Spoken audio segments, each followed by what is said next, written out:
예루살렘 왕 전도자의 말씀이다. 전도서의 제목을 보게 됐습니다. 지난 시간에도 시편에 대한 배경에서 이야기가 됐는데, 일단 전도서는 솔로몬의 작품으로 모든 사람들이 이제 인정을 하고 있습니다. 그래서 솔로몬의 큰 대작이 이제 성경으로 나와져 있는 세 소리가 되는데, 보통 이제 이스라엘 하나님께서 군국의 역사를 피시기 전 다윗의 통일 왕국입니다. 다윗 때 하나님께서 하나님의 통일 왕국을 이루게 하시고, 그 다음에 솔로몬을 통해 가지고 지금 성전을 완성하심으로 해가지고 지금 하나님의 의와 나라라고 하는 두 주제를 가지고 모세의 언약을 그대로 이루시는 역사품을 보여주는 것이 우리 역사서로 이해를 하고 있죠. 역사서로 이해를 하고 있는데, 이 솔로몬이 당대에 지금 기록되어진 것이 아가서, 그 다음에 잠언, 그 다음에 전도서, 이렇게 셋으로 이야기를 해요. 그래서 솔로몬 통치 초기에 아가서를 기록을 했고, 그 다음에 중기에 잠언서를 기록을 했고, 그 다음에 말년에 전도서를 썼다고 이렇게 보통 이야기를 합니다. 그 주제가 담고 있는 내용을 보았을 적에도 그런 그 의미를 우리가 이제 생각을 할 수가 있을 것 같아요. 그래서 잠언 이 아가서는 이제 다음 우리 이제 아가서 공부할 때 구체적으로 이야기를 하겠지만, 아비삭이라고 하는 그 여자와 그 다음에 자기 그 아버지 다윗과 그 다음에 이 왕통을 이어가려고 하는 갈등 단계에서 자기의 이복형이 아비삭을 요구하는 사건으로 해서 제거가 되어지는 이런 배경이 있는데, 그때 이 아비삭이 다윗에게 들어오기 전에 자기가 어떤 목동이라고 하는 자기의 그 애인이 있는 것으로 해가지고 이스라엘 나라가 하나님과 이스라엘 백성의 사랑관계를 신문학적으로 표현을 하다 했죠. 신문학적으로 표현을 하다 해가지고 물론 이제 그동안에는 이 목동이라고 쓰지는 않고 이거를 솔로몬이 기자라고 이야기를 하다 했고, 아비삭이라고 하지 않고 이제 술람이라고 하는 그 여인을 직접 이렇게 표현을 하다 했지만, 역사적 배경을 이야기할 때 우리들은 이제 이 통속성 연계로서는 이런 역사적 배경을 이야기합니다. 어떤 그 문장 내에 솔로몬이 언급되기 어려운 그런 그 부분들이 있기 때문에, 그 다음에 잠언서에 대한 것은 우리가 솔로몬이 하나님의 의와 나라라고 하는 그 양대 언약을 하나님께서 어떻게 이루셨는가에 대한 이런 그 논리를 가지고 이걸 전부 잠언처럼 짧은 그 글 형식으로 해가지고 전부 설명하게 했어요. 이거는 지금 잠언을 통해 가지고 양대 언약을 하나님께서 이루어하시는, 의와 나라를 이루어하시는 이 두 개의 주제를 가지고 하나님께서 이게 솔로몬으로 하여금 자기 아들들에게 이걸 알려주게끔 기록을 하게 했다고 이제 우리가 공부를 했고, 이 전도서의 내용은 이렇게 잠언서를 중기에 기록을 했다 할 때도 지혜를 이야기하고, 아들에게는 음녀의 미혹을 경계했던 그 솔로몬인데도 불구하고 자기가 천여 명의 그 아내를 이제 얻고 살게 되어지는 신약성경의 그런 그 논리를 따르면 전에도 없고 후에도 없었다고 하니까 엄청난 그런 그 영화를 누리고 살았어요. 물론 복음서에서는 그 영화가 하루 폈다가 실어버리는 들꽃과도 비교할 수 없을 만큼 보잘것없는 거라고 이야기를 하지만, 그래도 역사적으로 해가지고는 전에도 없었고 후에도 없을 만큼의 엄청난 영광을 누렸던 그런 솔로몬이었었는데, 이걸 누려놓고 보니까 노년에 이르러서가지고 사실은 이게 여기서 누리고 사는 건 이것이 목적이라고 한다면 인생은 아무것도 아니로구나. 이렇게 해가지고 이제 전도서를 기록을 했다는 말년에 이런 자기의 어떤 시행착오, 그 다음에 하나님의 어떤 그 목과 풍경이는 사랑에 대한 섭리, 초기 때는 뭐 지혜자니까 충분히 그런 어떤 모티브를 갖다가 얻어가지고 아마 이런 아주 작품성 있는 책을 쓸 수도 있었겠지요. 그러나 잠언서에서 수많은 잠언을 이야기하고 그러지 않았어요. 거기서 의와 나라라고 하는 그 양대 주제를 이루어가는 내용을 아마 그의 삶 속에서 터득되어지고 하나님이 주신 지혜를 통해 가지고 봤을 때 이것이 인간이 의와 나라를 이루어가는 것이 목적이지 뭔가를 어떤 누리고 사는 것이 이것이 관건이 아니구나 라고 하는 걸 깨달았을 때 전도서를 왔을 때 이 말기 때입니다. 하나님이 다시 지혜를 주셨는지 하나님께서 그 솔로몬에게 이 전도서라고 하는 놀라운 그 책을 쓰게 되어진 거예요. 그래서 우리가 이 아가서는 하나님의 자비성이라고 이렇게 이야기를 했잖아요. 이 자비성인데 이것이 누구한테나 자비를 빡치는 것이 아니라 선택적 이 자비성이다. 그래서 선택받은 자만 하나님의 사랑을 빡치는 거지 하나님의 권위로 예정되어진다는 자비한 것이 아니 자비성을 드러내지 않는다. 이런 그 이야기를 우리가 풀어나갔죠. 그 다음에 이 잠언이라고 하는 것은 주권성인데 이 주권성은 뭐 아무런 인간하고의 그런 그 유기성이 없는 또는 공유적 속성이 배제되어진 그런 가운데 주권성이 아니라 그래서 철저하게 택한 백성들하고 이 그리스도의 머리와 주님의 몸된 교회와의 그런 관계처럼 이게 전부 일맥상통한다는 거예요. 그래서 이 주권성이라고 하는 것은 유기성을 가지고 있는 주권성이다. 그러면 하나님이 다 예정을 했다고 한다면 작정하신 대로 해간다고 한다면 우리는 로버트냐? 라고 하는 그런 우리의 반론도 이런 설명이 배제되어졌기 때문에 나올 수밖에 없었던 일이거든요. 하나님 다 하신다. 뭐 이런 이야기를 하게 되면 그럼 뭐 우리는 로버트냐? 라고 하는 그런 이론을 제기했던 것이 하나님의 절대 주권은 이 하나님가 만들어 놓은 인생들하고 이것이 유기적으로 작동이 되어진다는 거예요. 뭐 이거 초월되어져 있어가지고 이게 별개로 떨어진 것이 아니라 하나님의 그 권세가 빛도 어둠도 다 죽어나는 가운데 이것이 섭리가 되어지기 때문에 유기적인 이 유기적 주권성이었다. 이제 우리가 이렇게 정리하다 했습니다.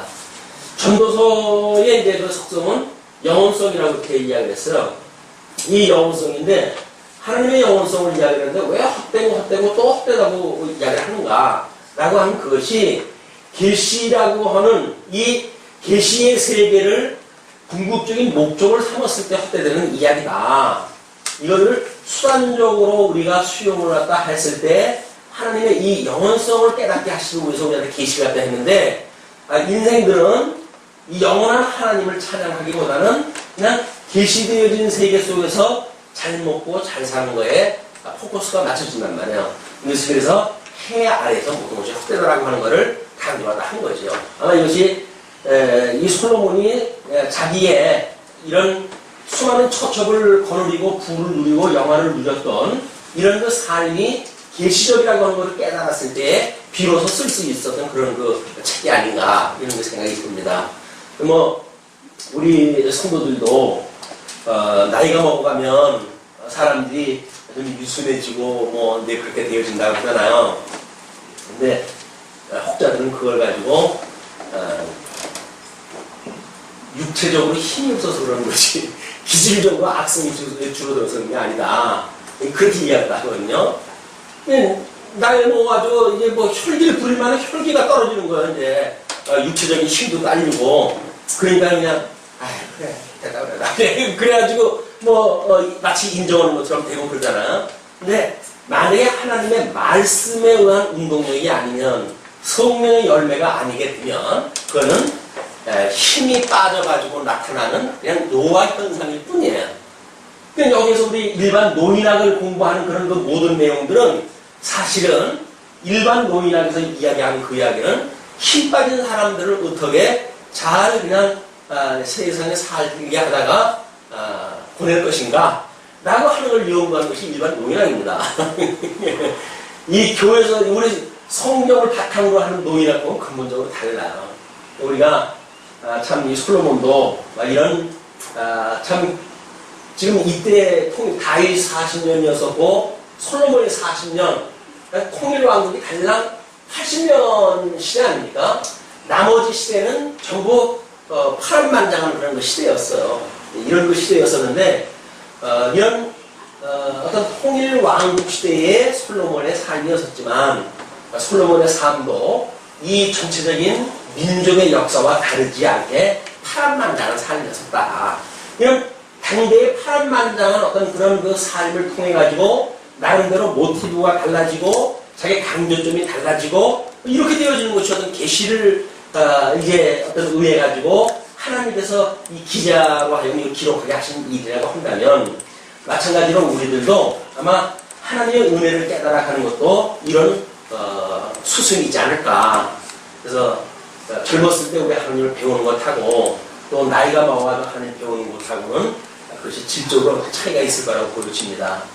이게 아마 말씀 들은 어떤 뭐 연도라든지 이런 걸로 보게 되면 우리 솔로몬이 말기에 썼던 이런 그 전도서에 대해서도 우리가 충분히 계시적인 그런 그 말씀이지만 우리 삶의 여정도 공감을 불러일으킬 수 있는 것이 있다고 생각이 들어가지고 뭐 전도서를 우리가 비록 이제 공부하게 됐지만 부담은 안 되는 걸로 보여집니다. 충분히 아마 솔로몬의 그런 심정도 이해를 하고 하나님께서 솔로몬을 통해 가지고 이 계시적인 영원성을 보여준 것이 바로 이 하나님의 뜻이 하늘에서 이룬 것처럼 이 땅에서 이루어지는 걸 보여주는 사건이라고 하는 그런 맥락에서 우리는 이걸 계시적으로 이해를 할 수가 있게 되어지는 겁니다. 이런 전도서의 이런 그 배경이 이제 물론 여기에서 다른 그 기자가 썼던 욥기라든가 시편이라든가 이런 그 내용도 마찬가지로 이런 거고 지금 역할을 같이 하는 거죠. 그러면 재미나게도 이 시편의 대부분은 지금 이 다윗의 작품 아니겠어요? 나머지 이 시가서가 솔로몬의 작품입니다. 그렇다고 한다면 지금 이 통일 왕국의 어떤 전반기 이 순민국가의 전반기의 배경이 시가서의 배경이에요. 그리고 이 후반기로 궁극이 되어지고 그다음에 유수로 갔다가 회복되어지는 모든 그런 그 이스라엘 역사는 이 선지서의 배경이 되어져요. 그래서 우리가 통일 왕국 시대를 중심으로 해가지고 기록되어 있는 것이 시가서. 그러니까 형통한 날 하나님께 찬송을 하라고 그러잖아요. 그러니까 이건 모든 찬송의 내용이에요. 그렇죠? 찬양을 통한 이 메시아 언약이다. 그러니까 이런 이 구약 성경이 전부 메시아 언약인데 어떤 형식으로 좀 메시아를 언약했는가? 라는 게 찬양을 통한 메시아 언약이라는 거예요. 그렇죠? 그러면 이 선지서는 이게 뭐 이 공부한 날이니까 끊임없이 간구하고 기도하고 이럴 때거든요. 그러니까 이 기도라고 하는 게 하나님의 뜻을 우리가 늘 구하는 거니까 이것이 이 예언 하나님께서 선지자를 통해 가지고 너희들이 이렇게 망하는 것은 불순종했기 때문에 지금 이렇게 망한 것이다. 그러나 언약하신 거에 의하면 너희들이 돌아올 때를 하나님이 주신다고 그랬으니까 너희들이 하나님 앞에 돌아와서 회개하고 돌아오라. 그러면 너희들이 하나님의 자녀가 되어지고 하나님은 너희들의 아버지가 되어진다. 라고 하는 것을 선지자를 통해서 끊임없이 선포하는 거 아닙니까? 이거는 이 모든 예언 내용을 통해 가지고 메시아를 언약하는 거란 말이에요. 그래서 일반 역사를 통해 가지고 우리 여호수아로부터 해가지고 사사기, 말라기서까지 에스라, 느헤미야, 에스더서까지가 이게 역사서의 배경인데 그 역사를 통한 이 역사 섭리를 통해 가지고 메시아를 언약하고 시가서에서는 찬양을 통해 가지고 메시아를 언약하고 선지서에서는 예언을 통해 가지고 메시아를 언약을 한다 하고 그러므로 우리 예수님이 구약에 이런 언약되어진 대로 해가지고 성취되어진 것이 신약성경의 논리란 말이에요. 그러니까 어떻게 지금 이 찬양을 통해 가지고 하나님께 언약을 하는가라고 하는 맥락으로 봤을 때 아마 전무후무한 영화를 누렸던 사도 이 솔로몬에게 이런 거를 기록하게 하셨던 하나님의 섭리가 솔로몬이 뭐 출중하고 특별하게 다르기 때문에 그런 것이 아니라 이런 찬양을 통해서 메시아를 언약하게 하시기 위한 역사적 배경이 통일 왕국이었고 솔로몬의 성전 준공이었고 그리고 솔로몬의 이런 지혜로운 삶으로 이렇게 되어지는 영화의 삶이었었다. 이 배경을 위해서 이런 걸 준 거지 솔로몬을 하나님께서 특별히 먼저 나가지고 이걸 맺는 게 아니란 말이에요. 아까 우리 시인 씨한테 이야기를 했지만 보통 장명가들이 그 이름을 짓게 되면 이렇게 되어진다. 그러므로 이름을 바꿔야 된다. 이렇게 하는 것이 장명가들의 일이란 말이에요. 근데 사실은 그 아이가 이름을 짓기 전에 이미 DNA를 모든 부모의 DNA를 통해 가지고 이미 태어난 거거든요. 근데 그거를 나름대로 하나님이 유기적으로 섭리하다 하시는 방법이 때로는 어떤 성경 지명을 줘가지고 그 아들이나 자손에 대한 어떤 소망을 갖게 하시고 그래서 어떤 이름을 붙여주기도 하고 그 이름을 늘 듣고 자라는 아이는 그 이름이 가지고 있는 의미를 가지고 나름대로 성장을 하겠죠. 그것이 어떤 유기적인 관계가 없는 건 아닐 거예요. 그러나 장명가들이 이야기하는 것처럼 존재가 먼저지 장명이라고 하는 것이 우선될 수가 없는 겁니다. 이런 어떤 선의의 맥락은 절대적인 하나님을 우리가 믿고 영원한 세계를 안다고 하는 개념 속에서만 가능하지 과정 논리 속에서는 뭐 앞이 어디 있고 뒤가 어디 있겠어요. 그런 논리가 없으니까 장명을 우리가 잘못하게 되면 그의 인생이 바뀐다든지 이런 논리를 하다 대도 우리는 그걸 방어할 수 없는 거죠. 그러나 우리는 이제 이런 하나님의 섭리가 다 아니까 왜 일반 계시적으로 장명가들이 그 이름에 대하여 이렇게 중요하게 여기고 성경에서는 왜 하나님께서 또 어떤 사건이 있을 때마다 특별히 그 인물을 통해 가지고 뭐 개명 작업을 갖다 해준다든지 이런 일들이 왜 있는가라고 하는 문제는 나름대로 유기적인 그런 그 관계가 있어요. 그러니까 이런 그 유기적인 관계를 다 배제할 수는 없죠. 그러니까 그러나 무엇이 우선이고 하나님께서 섭리해 가시려고 했던 목적이 무엇인가라고 하는 것을 하나님의 계시 차원에서 우리가 이해해야지 인간들이 자기네들 중심으로 무엇인가를 연구해내는 방법은 정답이 나올 수 없다. 그런 맥락으로 이게 서론적으로 이걸 이해해 주셨으면 좋겠어요. 그래서 지금 찬양을 통한 메시아 언약, 이 전도서의 내용도 결국은 메시아 언약을 할 겁니다. 그냥 이 전도서의 이야기가 이제 하나님의 이 선하신 기뻐하시는 뜻이 지금 역시 하늘에서 이루어지고 하늘에서 이루어진 것이 지금 땅에서 이루어지는 거를 계시되어지는 성경 아니겠어요?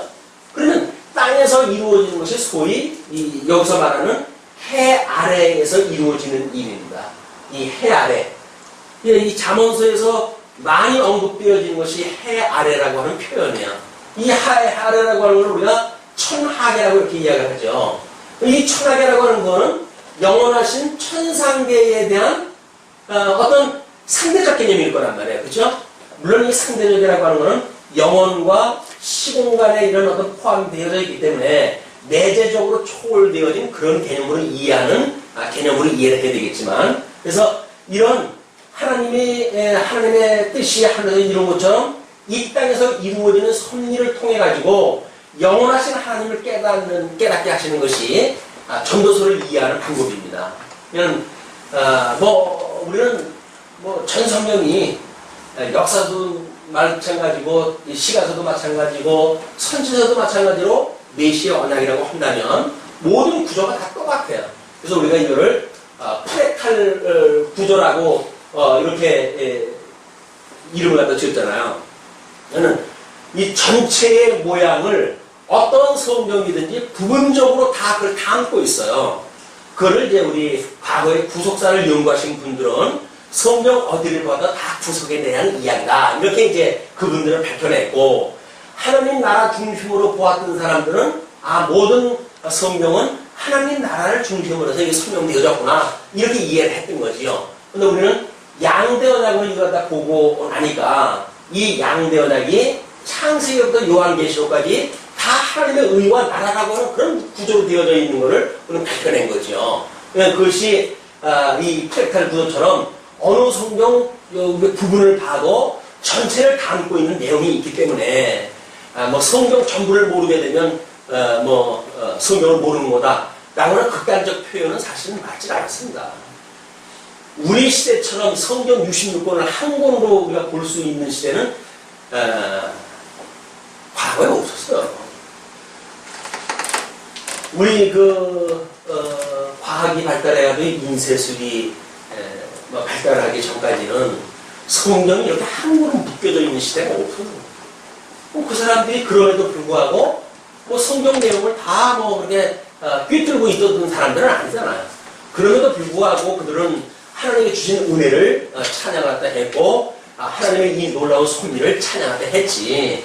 하나를 알면 다 알고, 하나를 모르면 다 모른다고 하는 극단적인 표현은 너무 아전인수격적인 극단적 표현이다.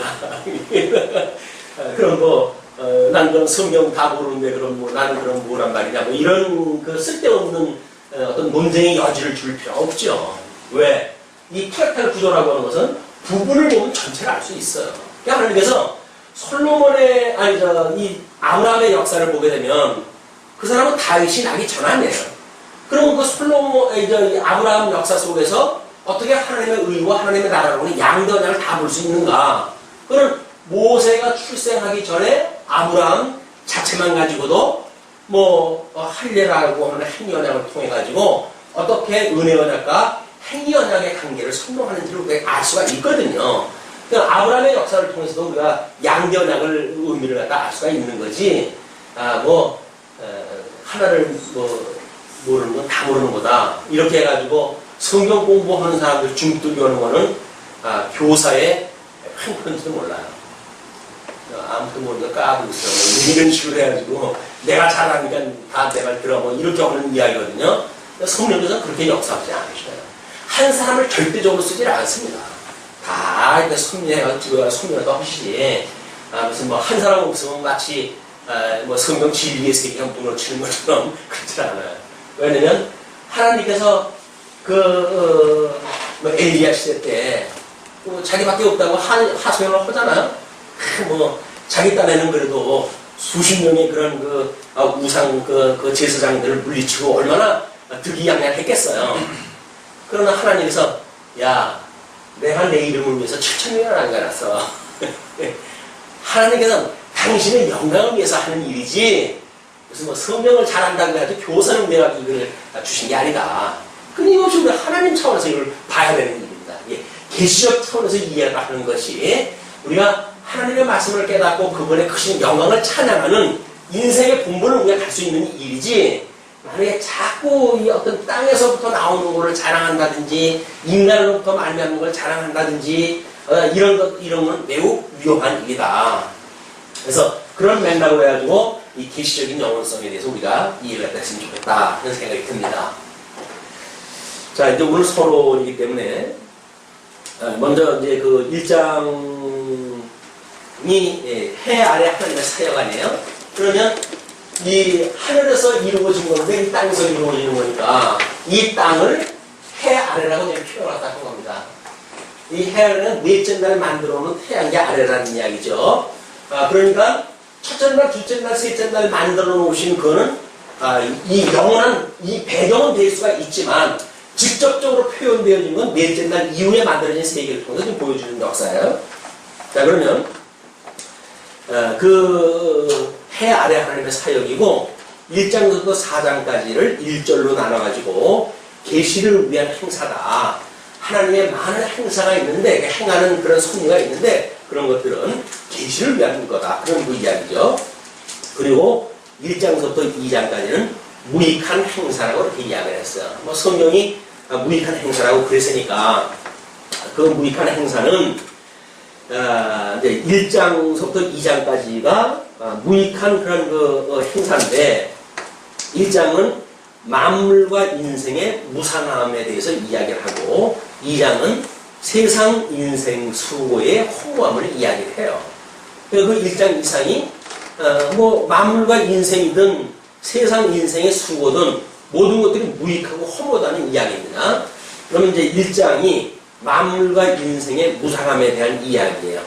우리 본문 읽은 대로 1장 1절은 전도자의 소개를 우리가 받았죠.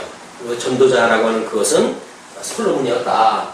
왜 당신을 전도자라고 했을까? 그 이야기도 하나님께서 지금 이 뜻을 하늘에서 이룬 것처럼 이 땅에서 이루시고 이 이루신다고 하는 하나님에 대하여 이 우리 계시적 영원성을 가지고 계신 하나님의 이 속성 아닙니까?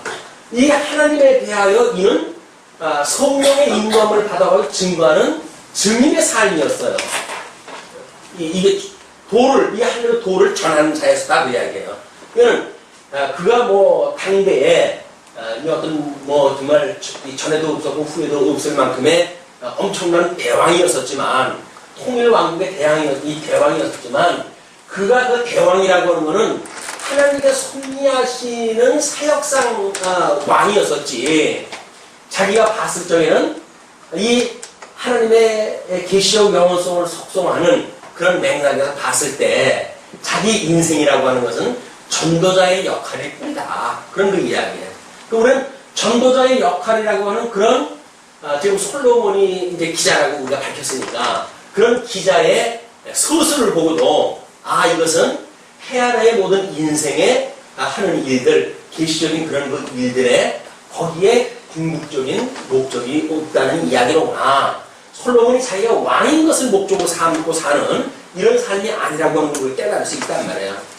그러면 정말 그 대단한 영화를 누렸던 솔로몬도 자기를 빌어가지고 그냥 나는 전도자다 라고 이야기를 했다면 물론 우리 예수님이 오셔가지고 당신이 어떤 그런 참 구약에서 언약되어진 대로 직임을 가지고 속성을 어떤 그 신분을 가지고 사명을 가지고 품위를 가지고 구약의 언약대로 이루어진 메시아라고 그리스도라고 하는 걸 증거하셨지만 이분이 증거하셨던 그런 그 일도 마찬가지지만 솔로몬의 인생의 삶은 전도자의 삶이었다.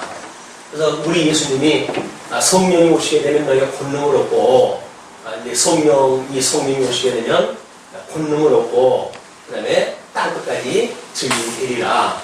일이 끝나게 되면 당신이 다시 올 것이다 라고 약속을 갖다 주셨단 말이에요.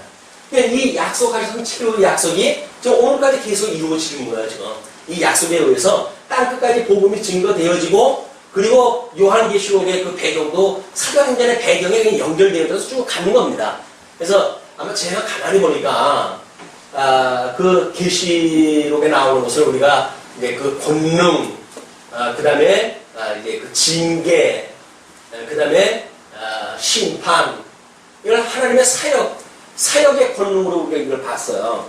이제 그런 걸 봤는데, 징계라고 하는 것은 아마 교회사를 통해가지고 끊임없이 우리 예수님이 오셔가지고 성령이 오셔서 세웠던 교회, 이 교회를 어떻게 견인해 가시는가의 과정을 설명하는 내용이 아닌가 이렇게 짐작이 들어요. 그리고 심판이라고 하는 것은 로마서에서 밝힌 대로 참감람나무를 돌감람나무에 절벽을 붙여가지고 이방인의 완성되어진 때가 오게 되면 마지막 때를 유대인의 때를 갖다 주신다고 그랬거든요. 이 유대인의 때를 맞이해가지고 하나님께서 어떻게 이 사도행전에 이은 유대와 또는 기독교와 또 거기에 정치적 권세를 가지고 있는 그때 이제 아마 회교권의 그런 그 세력이 권세가 되지 않을까 짐작이 되는데 이런 걸 통해서 심판하다 하실 것인가에 대한 이야기라고 보여집니다. 그러니까 이 권능은 어떤 권세를 가지고 있느냐예요.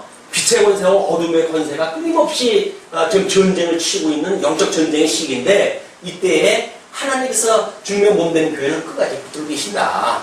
그래서 그 천재지변에 의해 가지고 3분의 1이 무너지고 죽어 가고 이런 가운데서 주님을 지켜주신다는 거예요. 마찬가지로 교회에서 2000년 동안 끊임없는 공격이 있고 짐승권세, 음료권세에 의한 공격이 있어 왔거든요. 그럼에도 불구하고 우리 주님께서 끝내 우리를 붙들고 지켜주셨단 말이에요. 이와 마찬가지로 심판 때에도 하나님께서 택한 백성들 소수만 이제 남겨놓고 나머지 건 다 무조건성으로 집어넣는 이 사건이 만들어지지 않을까. 이렇게 이 성경 전체가 읽혀집니다. 라고 한다면 지금 이 솔로몬이 이야기했던 해 아래에서의 이 계시적 영원성이라고 하는 것은 성경 66권 전체적인 배경을 놓고 우리가 생각을 할 때 해야 아마 복음적인 의미가 더 이게 가미가 되어질 거예요. 그런 맥락으로. 자, 그러면 먼저 그 2절서부터 11절까지가 만물과 인생이 무상하다. 만물과 인생. 만물이라고 하는 것은 이 뜻이 하면서 작정하신 대로 이루어지는 것이 만물일 테고 그 다음에 예정하신 뜻대로 이루어지는 것이 인생일 거예요. 물론 이 인생, 우리 예정이라고 하는 영적, 이성적 존재를 갖다 포함되어져 있기 때문에 여기는 천사도 포함이 되어지는 겁니다. 천사. 천사도 이성적 존재거든요. 하나님께서 드렸던, 지으셨던 이성적 존재였었다. 그래서 이 예정, 이것이 어떻게 지금 이루어져 갈 것인가. 그래서 악한 천사도 하나님께서 이미 예정하실 때 그리스도 바깥에 버릴, 유기되어질 천사가 있는 거예요. 악한 천사는 이미 만드신 것이 왜 그렇게 만들어졌냐면 이 예정을 이루어 가시기 위해서 이미 하나님께서 악한 천사든 선한 천사든 다 예정을 해놓으신 거예요. 무슨 천사가 타락을 해가지고 그랬다 이래가지고 하나님의 절대 주권을 벗어나는 어떤 영역을 만들어내는 것은 있을 수가 없어요. 어떠한 피조물도 하나님의 이 절대적 섭리에서 벗어날 수가 없어요. 왜? 유기적이란 말이에요. 유기적인 섭리, 모든 섭리는 유기적이기 때문에 천사라고 해도 영적인 어떤 그런 거를 하나님께서 이 악한 천사를 갖다 만들 수가 있단 말이냐 라고 해가지고 하나님과 서운하게 만들었는데 천사가 탈이 되어져가지고 마귀가 되었다 이런 그 가설은 성경적이지 않습니다. 왜냐하면 그 사람들이 주장하는 이제 신약성경에서 읽어보게 되면 다 타락했던 천사들은 무정에서 집어넣으셨다고 그랬어요. 그게 이렇게 나와서 활동할 수가 없어요. 그런 걸 보아서는 이미 다 하나님이 이렇게 하셨다 이런 걸 우리가 알 수가 있으니까. 자, 그러면 그 만물과 인생이라고 했을 때 작정과 예정 두 가지 큰 축을 가지고 우리가 한번 살펴보죠. 전도자가 가로되 헛되고 헛되며 헛되고 헛되니 모든 것이 헛되도다. 헛되다고 하는 것을 거듭거듭 반복하는 걸로 보아가지고는 정말 헛된 거예요. 전도자가 이덕성이가 만약에 헛되다 그러면 그런 없습니다 그러지. 충분히 그럴 수 있어요. 맞아요. 저도 동의를 합니다. 저는 그렇게 아는 것도 없고, 있는 것도 없고, 권세도 없고, 충분히 누가 뭐라고 해도 할 얘기가 없어요, 저는. 그래서 성경을 읽어보니까, 전무후무했던 솔로몬이 지금 헛되다고 그러는데, 모든 걸 누렸던 솔로몬이 헛되다고 그러니까, 그래도 그분의 이야기라고 한다면 우리가 기나마 들을 수 있지 않겠어요? 삼천궁녀를 데리고 있던 왕이 봤을 적에, 지는 그럴지도 모르죠. 1000명을 가지고 지금 내 앞에서 뻔데기 앞에서 죽는다냐 이런지 흘렀는지 모르겠으나 이미 솔로몬이 1000명이라고 했던 그 이야기는 수많은 왕국의 왕비까지 끌어들이는 그런 1000명이에요. 자기네 나라에서 자기가 할 수 있는 사람 1000명 뽑은 3000명 가지고 있는 거고는 비교가 안 되는 겁니다.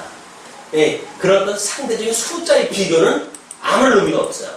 솔로몬은 이미 통일 왕국을 이뤘을 때 그 통일 왕국을 지키기 위해 가지고 열국의 모든 그런 왕들로부터 어떤 사분 관계를 막고 혈연 관계를 맞아가지고 지금 나라를 지키려고 했던 전략을 세웠기 때문에 수많은 공주 출신들이 지금 와가지고 1000명이에요.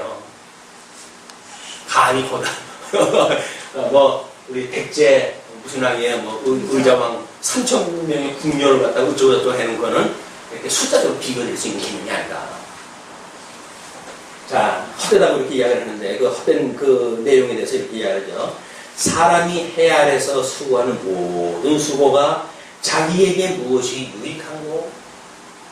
솔로몬이 이 40년 동안 했던 일을 보게 되면, 성전 건축의 역사, 도시의 개발, 그 다음에 모든 그런 문화에 대한 창달, 이런 걸로 봐가지고 솔로몬이 했던 그런 치역이라고 하는 그거는 사람들이 일일이 비교할 수가 없을 정도예요.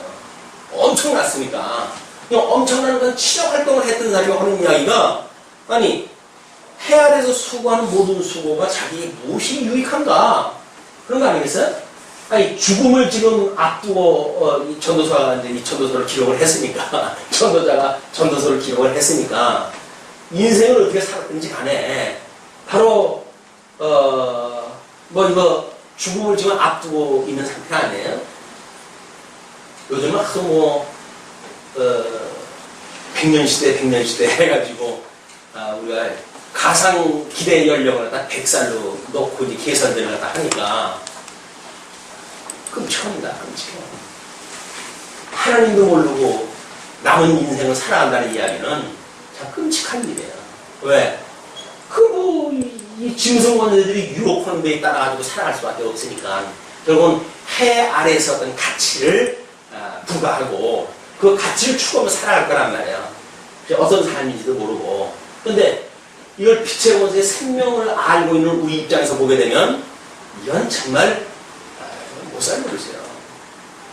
대부분 그 노인들이 오래 사셔도 좋겠습니다. 그러면 빨리 가야지. 라고 하는 이야기는 거짓말이 아니에요. 물론 돈이나 있어가지고 풍풍 써가면서 다른 사람 부려가면서 백수를 누리게 되면 몰라요. 또 그런지 모르겠지만 대부분의 사람들이 사실은 늙는다는 이야기는 병든다는 이야기 아니에요. 병이 들게 되면 건강으로부터 뭔가 부자유함을 느끼는 건데 거기서 백세를 살면 모르겠어요. 우리 권사님이 이야기했던 것처럼 상인은 젊으니까 더 해야 할 일이 많으니까 더 있어야 되겠지. 그러나 저도 벌써 70에 이제 코이 들어왔네요. 그래서 저는 별로 이 세상에 이제 살면 낙 같은 거 없어요. 여지껏도 이렇게 살았는데 앞으로 몇 년 동안 금시발목을 뭐가 나타날 것도 아니고 이렇게 살 바에야 하나님의 이 놀라운 은혜를 깨닫고 이 지혜를 깨달았다고 한다면 지금이라도 가는 게 좋지. 여기서 무슨 날 보겠다고 무슨 그러겠어요. 가진 게 없으니까 그건 편하더라고요. 아니 놀 게 있고 버릴 게 있어야지. 근데 이 솔로몬은 너무나 놀라운 거예요. 엄청난 부를 가지고 영원을 가졌는데도 불구하고 헛되고 또 헛되다고 하니까 이 지혜자의 헛되다고 하는 그 이야기는 이덕성이냐 고백적으로 말하는 그냥 인생 다 헛된 겁니다 라고 말하는 건 비유가 안 되는 거예요. 그러니까 저의 말로 들으시면 안 됩니다. 이건 솔로몬의 기자의 말을 우리가 들으셔야지 이덕성이가 중계하고 이렇게 한다고 해가지고 저의 표현을 그냥 들으시면 안 돼요. 성령의 감동을 통해 가지고 정말 솔로몬이 헛되다고 했던 그거를 절감을 하셨으면 좋겠다. 그래? 이렇게 해가지고 어떤 진정성이 있는 동의가 좀 필요하다. 한 세대는 가고 한 세대는 오되 땅은 영원히 있도다. 그냥 한 세대는 가는 거예요. 다음 세대 그저 우리가 낳고 또 사람 만들고 교육하고 또 부모 곁을 떠나가지고 한 세대를 이루게 하고 그래가지고 또 걔네들 또 보면 또 자식 낳고 한 세대를 만들고 또 그렇게 살아가는 거 아닙니까? 그냥 그 사역을 위해서 우리 전 세대가 있는 것 뿐이지 전 세대가 자기 어떤 뭘 이루기 위해서 있는 게 아니란 말이에요. 요즘 이제 젊은이들이 결혼을 갖다 해가지고 애를 낳기 싫어하는 그 이유도 물론 피부에 와닿는 어떤 경제적 부담이라든지 이런 것도 있죠. 또는 교육계에 이런 치열한 경쟁 그런 거에서부터 머리 터지도록 할 그런 것들이 눈에 보이니까 자기 인생이 괴로운데 내가 아들 낳고 자식 낳고 해가지고 걔네들까지 괴롭게 할 이유가 뭐가 있냐 라고 해가지고 미리 예방을 하는지는 모르겠으나 그러나 하나님께서 이거 손녀에 가진 목적이 무엇인지를 알게 되면 그런 걱정이 없죠. 언젠가는 며느리가 그런 이야기를 하더라고요. 아버님 애 낳고 이렇게 길을 걷다가 보니까 그냥 이렇게 그냥 사는 건가요? 아이고 젊은 애들이 얼마나 꿈도 많았고 그렇겠어요. 그리고 또 공부도 좀 헐먹헐먹하고 그렇게 되면 그 꿈을 펼칠 그런 그 기대가 만발했을 텐데 이런 아기를 낳고 아기 뒷바라지하고 사는 삶이 이건 그렇게 많은 공부할 필요도 없는 거 아니었었잖아요. 그렇게 할 공부가 뭐가 있었겠어요. 그냥 그러지 않아도 다 그냥 그렇게 살아왔던 건데 그래서 이렇게 살면 그냥 이렇게 사는 것이 인생인가요? 그런 좀 부정적인 의미를 가지고 이야기를 하더라고요. 그래서 인생의 부분은 하나님을 경외하는 것에 있지 내 꿈에 날개를 핀데 있는 게 아니라 그럼 그 자녀를 하나님께 너 주었던 그런 신지식을 가지고 자녀를 믿음 안에서 키우고 하는 게 하는 일이야. 근데 세상 사람들이 그게 하는 일이 아니라고 생각을 하고 우리가 다 자꾸 바깥으로 끌어내가지고 마치 무슨 뭐를 갖다 이렇게 만들어내고 문화를 창달하고 어떤 사회의 업적을 만들고 그런 것이 너의 몫이라고 이야기를 하니까 내가 속아가지고 왜 사람들이 그런 것이 훌륭한 삶이라고 하는데 나는 그렇게 못하니까 나는 그럼 실패하는 삶이 아닌가? 라고 좌절을 심어주는 일은 마귀가 시켜서 하는 일이야. 너가 하는 일은 뭐 주어진 직장생활 할 수 있으면 하는 거고 그리고 자녀를 낳아가지고 이 하나님이 어떠한 분인가를 배우고 깨닫게 하다가 주님 오라고 보면 가면 되지. 뭐 인생이 이런 건가요? 네 인생이 어때서 얼마나 하나님을 알고 이 대단한 인생인데 그렇게 비하고 그러면 못 써. 너 인생은 하나님께서 보장한 너무나 빛난 인생이야. 그 빛난 걸 갖다 봐야지. 세상이 말하는 그런 걸로 해가지고 퇴보되어지고 뭔가 뒤떨어지고 이렇게 하는 걸로 해석하는 거는 마귀 코에 끼는 거야. 동의하십니까? 네. 정말 사단이 우리를 갖다 미혹을 해가지고 이 광명의 어떤 그 나라를 보여주면서 야, 이 멋진 인생 이렇게 한번 살아보지 않을래? 그런 게 극대적으로 보여주는 게 어딥니까? 뭐 광고판이에요, 광고판. 그래가지고 뭐 그냥 그 아름다운 파라다이스가 쫙 보이고 해변가에 젊은 남녀가 뛰고 뭐 이렇게 해가지고 돈만 있으면 이게 된다는 이야기거든요. 그런데 한 달만 해변가에 뛰어보니까 용서가 없어. 산초 광고니까 우리가 보지. 거기서 가서 한 달만 살아오고 가요. 못 살아 정말. 근데 이걸 보여주는 것이 진짜인지 아니까 허상을. 산초의 허상을 보고 우리 인생 전체를 다 이야기를 하니까 이게 안 맞는 거예요. 그냥 우리가 정말 이 광고의 세계는 철저하게 아주 그 마술쟁이들이 그 사람들이 사람을 미혹하는데 아주 천재들입니다. 마트에 허담때 들어가도 얼마나 사람들의 심리를 파악을 갖다 해가지고 지갑을 열지 않으면 안 될 만큼 그 레이아웃을 만들고 어떤 그 함선을 만들어 놓고 그러겠어요. 물건에 대한 높낮이, 가격에 대한 조작, 거기서 두 개 세트를 갖다 붙여주는 등 문화 이런 것까지 해가지고 그냥 정말 정신 못 차리게 되면 돈만 있으면 다 쓸어 담고 싶은 거예요.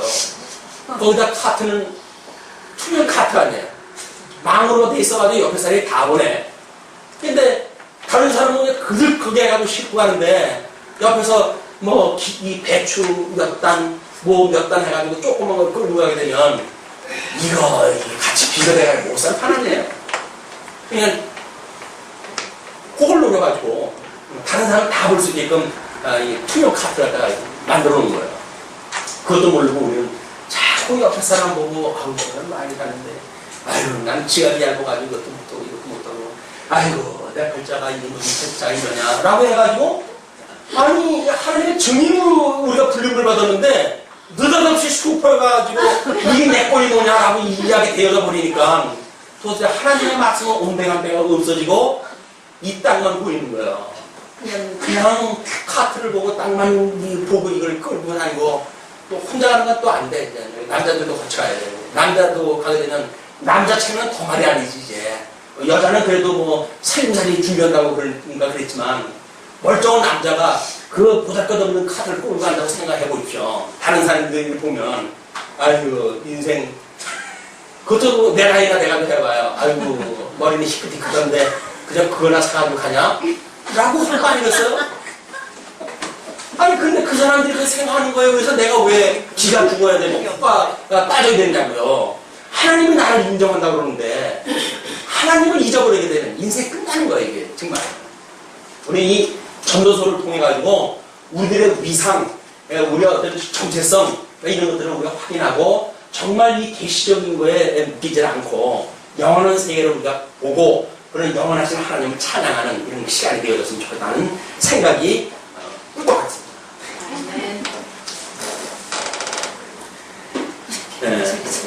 해는 떴다가 지며 그 떴던 곳으로 빨리 돌아가고 도대체 뭐예요? 인생이라는 게 이번에 잔치에 갔다 오셨던 분들의 대부분의 이야기가 먹고 설거지하고 돌아섰다가 먹고 설거지하고 돌아섰다가 그냥 그 일 갔다가 오셨다는 거 아니에요? 도대체 뭐 하는 거야, 인생이? 이거 먹고 싸고, 자고 먹고 싸고, 이거 아니에요, 이게. 야, 이게 인생이 뭐 이러냐. 아이들도 그런 거예요. 살아나가지고 뭐 학교 가라는데, 학교 갔다가 오게 되면 학교, 학원, 집. 그러니까 아이들이, 뭐 이렇게 인생이 재미가 없지? 근데 뭐 이걸 계속 해야지? 그러는 거예요, 이게. 그러나 엄마들은 뭐냐, 지금 초월의 꿈을 풀고 네가 열심히 갖다 해야 될 이런 때에 그래가지고 그 아이에다가 그냥 초월의 꿈을 갖다가 막 머릿속에 집어넣어주는 거야. 이건 네 초월의 꿈이야, 이게. 라고 하는데, 초월의 꿈이 아니라 이건 아주 고문이에요, 고문. 아이들은. 그냥, 아니, 8살, 9살, 10살짜리 우리 초등학교 아이들이 왜 인생이 이렇게 괴롭냐는 거예요, 우리 인생이. 걔네들한테 이걸 어떻게 설득을 할 수가 있어. 인생이 괴롭다는 거예요, 이 인생이. 아니, 그때는 아무것도 모르고 뛰어놀 나이에 아니었습니까? 우리가 잘할 때만 하더라도. 요즘은 놀 시간을 주질 않아요. 노는 연구를 한다고 왜 놀아? 공부를 해도 하지. 놀 시간에서는 단어라도 하나 외워야지. 이래가지고 우리는 그게 일이라고 생각이 드니까. 근데 사실 아이들은 노는 게 일이었거든요. 노는 게 일이었어요. 그냥 말썽 부리고 뭐 그렇게 해가지고 남이지 장독대 깨고 뭐 이렇게 하는 것이 다 걔네들 인생 공부였었는데 요즘은 그런 생활전선에서 배우는 공부보다는 이론 공부 쪽으로 좀 끌어들여가지고 무한 경쟁을 시켜버리니까 인생살이가 단조로운 거예요. 그래서 그냥 이렇게 틀을 갖다 만들어 놓고 인생의 성공이라고 하는 건 이런 거야 라고 조그만 틀을 만들어 놓고 거기에다가 모든 5천만 민족을 다 집어넣어 버리는 거야, 이제 초등학교 때서부터. 그러니까 아이들이 머리가 틀린다, 머리가 틀려.